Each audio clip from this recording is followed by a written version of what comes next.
warahmatullahi wabarakatuh. Pada kesempatan hari ini, kita akan membahas mengenai klasifikasi zat dan perubahannya.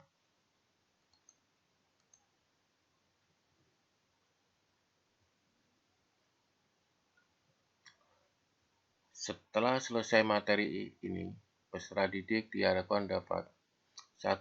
Menjelaskan konsep campuran, zat, dan contoh perubahannya dalam kehidupan sehari-hari. 2. Menyajikan hasil penyelidikan atau karya tentang sifat larutan, perubahan fisika, dan perubahan kimia atau pemisahan campuran. Materi adalah sesuatu yang mempunyai massa dan dapat menempati sebuah ruang. Materi berdasarkan wujudnya dapat dikelompokkan menjadi 3, yaitu zat padat, cair, dan gas, dengan ciri-ciri sebagai berikut. Bentuk: zat padat bentuknya tetap, zat cair bentuknya mengikuti wadahnya, gas bentuknya mengikuti bentuk wadahnya. Volume zat padat tetap, volume zat cair tetap, volume gas tergantung pada tempatnya. Kompatibilitas: untuk zat padat tidak dapat dimanfaatkan, zat cair sulit untuk dimanfaatkan, gas mudah dimanfaatkan. Massa jenis: umumnya mempunyai massa jenis besar. Untuk zat cair mempunyai massa jenis sedang. Untuk gas mempunyai massa jenis yang sangat kecil. Kemudahan mengalir: untuk zat padat tidak mengalir. Untuk zat cair dapat mengalir. Gas dapat mengalir.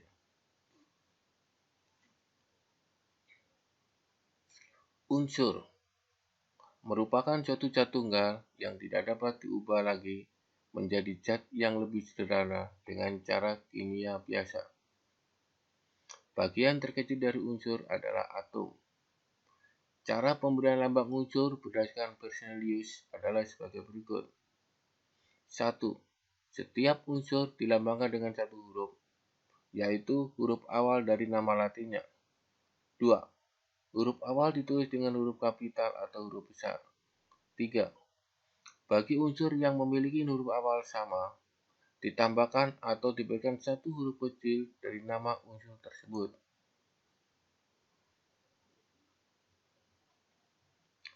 Unsur logam dan non-logam memiliki perbedaan sifat, baik sifat fisika maupun sifat kimia. Berikut perbedaan sifat unsur logam dan non-logam. Unsur logam: 1. Berwujud padat suhu kamar, kecuali raksa. 2. Dapat ditempa atau dapat diregangkan. 3. Konduktor listrik dan panas. Untuk unsur non-logam: 1. Ada yang berbentuk padat, cair, dan gas. 2. Bersifat rapuh dan tidak dapat ditempa. 3. Non-konduktor kecuali granit.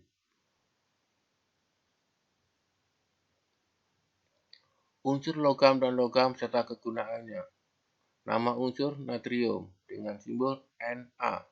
Kegunaannya yaitu sebagai bahan untuk membuat lampu natrium dan senyawanya digunakan untuk garam dapur. Strontium, simbolnya Sr. Senyawa yang digunakan untuk membuat warna merah kembang api. Magnesium, namanya Mg. Paduannya digunakan untuk bahan pesawat terbang. Iodium, I. Kegunaannya yaitu sebagai bahan untuk antiseptik dan senyawanya digunakan untuk garam beriodium. Senyawa merupakan suatu zat tunggal yang dapat diuraikan menjadi dua jenis atau lebih sederhana dengan cara kimia. Misalkan, air yang memiliki rumus H2O dapat diurai menjadi unsur hidrogen H2 dan unsur oksigen O2. Senyawa sederhana dengan unsur penyusunnya. 1. Air. Unsur penyusun adalah hidrogen dan oksigen. 2. garam dapur atau natrium klorida, unsur penyusurnya natrium dan klorin. 3. Gula tebu atau sukrosa, penyusunnya adalah karbon, hidrogen, dan oksigen.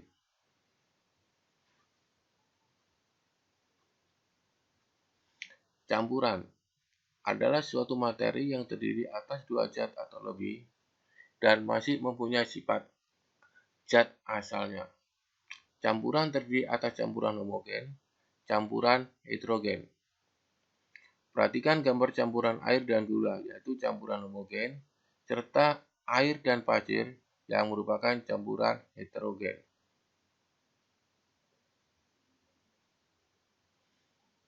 Campuran homogen adalah campuran yang terbentuk oleh dua zat atau lebih yang memiliki persamaan dan mempunyai partikel-partikel penyusun yang sulit atau tidak dapat dibedakan. Ciri campuran homogen. 1. Mempunyai warna yang sama rata.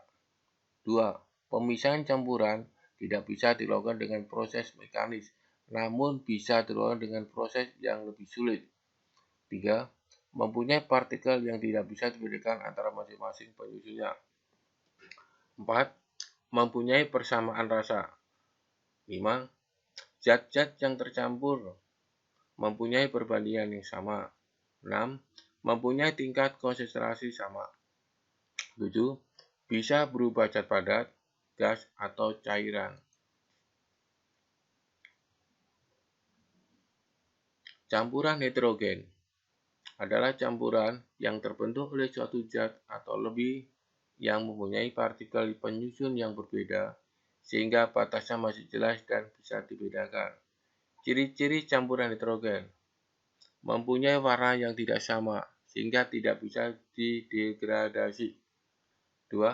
Pemisahan campuran bisa dilakukan dengan proses penyaringan biasa dan tidak sulit. 3. Mempunyai partikel yang bisa dibedakan antara masing-masing zat penyusunnya. 4. Mempunyai rasa yang cenderung tidak sama. 5. Zat-zat yang tercampur mempunyai perbandingan yang tidak sama. 6. Mempunyai tingkat konsentrasi yang tidak sama. 7. Bisa berubah zat padat, gas, atau cair. Berikut beberapa contoh campuran heterogen dalam kehidupan sehari-hari. A. Air dengan pasir. B. Air dengan bensin. C. Air dengan minyak goreng.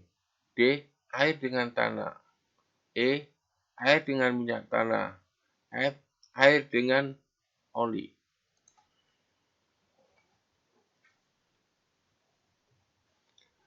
Perbedaan unsur, senyawa, dan campuran. Unsur. Ciri-cirinya. 1. Zat tunggal. 2. Tidak dapat diuraikan. 3. Terdiri atas satu jenis komponen. Ciri-ciri senyawa. 1. Zat tunggal. 2. Tidak dapat diuraikan. 3. Tersusun dari dua komponen atau lebih. 4. Perbandingan massa dan penyusunnya tetap. Ciri campuran. 1. Campuran.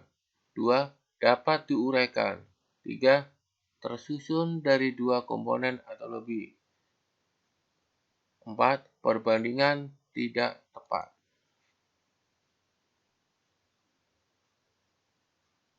Sifat-sifat benda secara garis besar dibedakan menjadi dua, yaitu sifat fisika dan sifat kimia. Sifat fisika adalah sifat yang berkaitan dengan keadaan fisik suatu zat. Sifat fisika termasuk di dalamnya bentuk, warna, bau, kekerasan, titik-titik, titik beku, titik leleh, daya hantar, ukuran partikel, dan massa jenis. Sifat kimia merupakan sifat yang berhubungan dengan mudah atau sulitnya zat tersebut untuk bereaksi secara kimia. Hasil bagi Massa zat dengan volumenya disebut dengan massa jenis. Misalnya, menghitung massa jenis suatu zat. Massa jenis dihitung dengan rumus sebagai berikut. Rho sama dengan massa per volume. Rho adalah massa jenis, M-nya adalah massa zat, P adalah volume.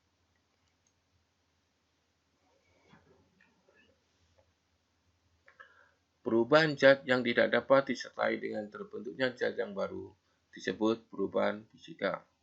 Komposisi materi tersebut juga tidak akan berubah. Sebagai contoh, es yang mencair, baik dalam bentuk es maupun dalam bentuk cair, keduanya tetaplah air, yaitu H2O. Contoh perubahan fisika antara lain menguap, mengembun, mencair, menyublim, melarut, serta perubahannya bentuk lainnya. Perubahan kimia adalah perubahan yang tidak dapat menghasilkan zat baru dengan sifat kimia yang berbeda dengan zat asalnya.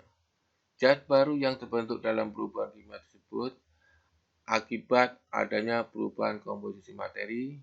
Perubahan tersebut dapat berupa penggabungan sejumlah zat atau perurai suatu zat.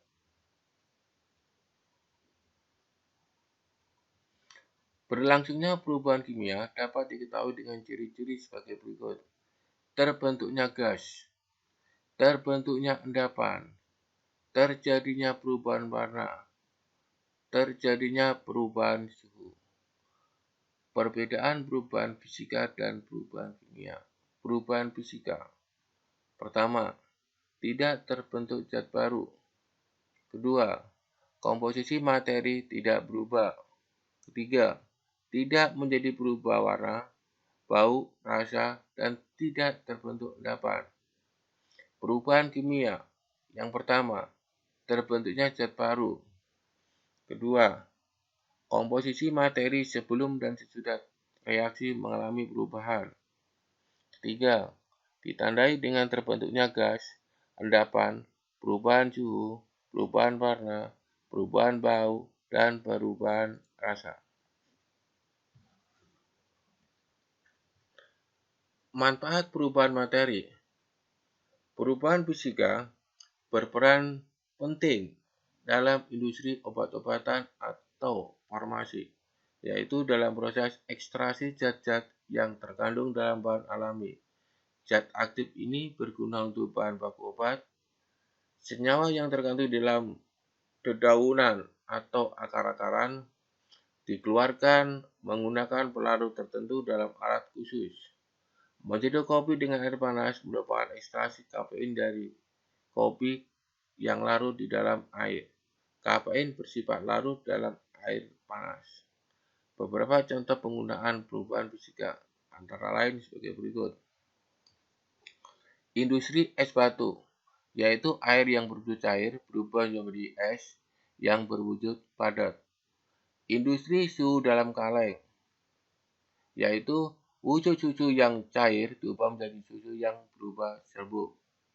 Industri gula pasir, yaitu gula yang berwujud cair dalam batang tebu diubah menjadi gula yang berwujud padat. Selain perubahan fisika, perubahan kimia pun banyak manfaatnya dalam kehidupan sehari-hari. Hampir semua industri memproduksi bahan baku menggunakan prinsip-prinsip perubahan kimia atau reaksi kimia.